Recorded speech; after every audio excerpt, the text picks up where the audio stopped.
Oh, welcome, man. Welcome back to the channel, everybody listening, man. Y'all can see what I'm doing, fighting with this 2012 Grand Caravan, replacing the transmission. Now, don't panic, man. I know every time y'all see me, I'm fixing a transmission, or some of y'all may even think the transmission ain't worth the crap, and totally associate the transmission with the brand, such as Chrysler. If you think the transmission ain't no good, you're gonna naturally think the whole car maker ain't no good. Chrysler ain't no good. Their transmission always breaking down. Well, this one is a unique situation. I'm replacing this one because she has 300,000 miles, 320,000 miles to be exact. And what it is, remember I told you on the last video, if it's less than 70% or if it's more than 70% to repair it, we have to replace it. And that goes for warranty. This transmission is not warranty, so I cannot gamble with this one at all, per the dealership rules. Okay, so again, 300 and some thousand miles. I can only assume, matter of fact, I did see Uber emblem on the dashboard, which tells me she do rideshare work in this car. Nothing wrong with that. Well, rideshare work, doing rideshare work, you will put a lot of miles on your car. Let's believe that. And that's what happened in this one. She's starting to hear a whining noise, and I'll drop the pan. I see a lot of clutch material in the pan. So when you get that much clutch material in the pan, that debris done traveled throughout the transmission. So what she want to do, or what we recommend her do, is replace the unit, because the units are a lot cheaper. Okay, so it's a whole lot cheaper to replace this than to repair it. So I'm all for that. It's just that I don't get as much labor as I would have if we'd have repaired it. If I'd have overhauled it, I probably would have got 16 hours. Probably only get 7 or 8 for replacing it.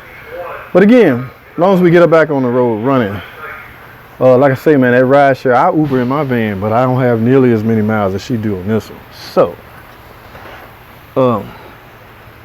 yeah, man, we're gonna get her we got a new 62 TE over there. Again, it's just old, just a lot of miles on it.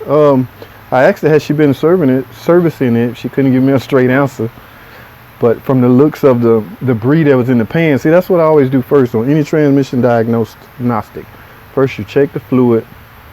Then you go even deeper and check the fluid even deeper, which you pretty much should sell a trans service so you can drop the pan and really go off of that. Because if you have a lot of clutch debris or aluminum shavings or anything like that in the pan, that give you a pretty good indication of the condition of the trans. Now, you don't just replace a trans, well, that's all you do. You don't just only replace the trans when you're replacing it because it overheated or it wore out and you have a lot of clutch debris in the pan.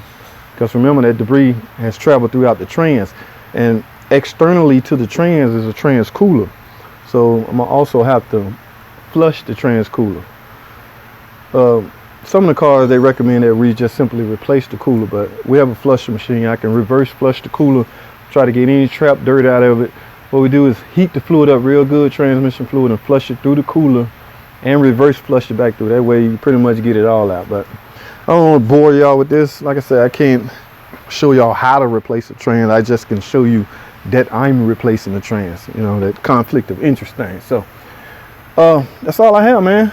Yeah, the Uber minivan getting a new transmission. Now the thing about this again is the warranty extension. You're going to get a 3-year 100,000 miles on this transmission. So just say in 400,000 miles, if it go out again, she get a new unit within 3 years. So you can't really beat that. As opposed to overhauling it, you're going to need a whole bunch of parts. Torque converter, the front pump, the clutch pack kit, the seal kit, maybe even a compounder. All that stuff adds up.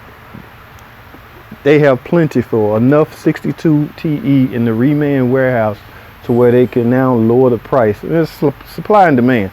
They have so many now to where they can lower the price and make it competitive. So competitive to the technician, to the mechanic actually, because you don't get to overhaul them anymore.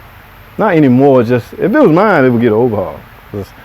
I'm not paying for a big old thing of aluminum when I can fix it. But you know, so that's it, man. I don't want to bore y'all, man. Thanks for watching, comment, and subscribe. And I'll see y'all in the next video. Thanks.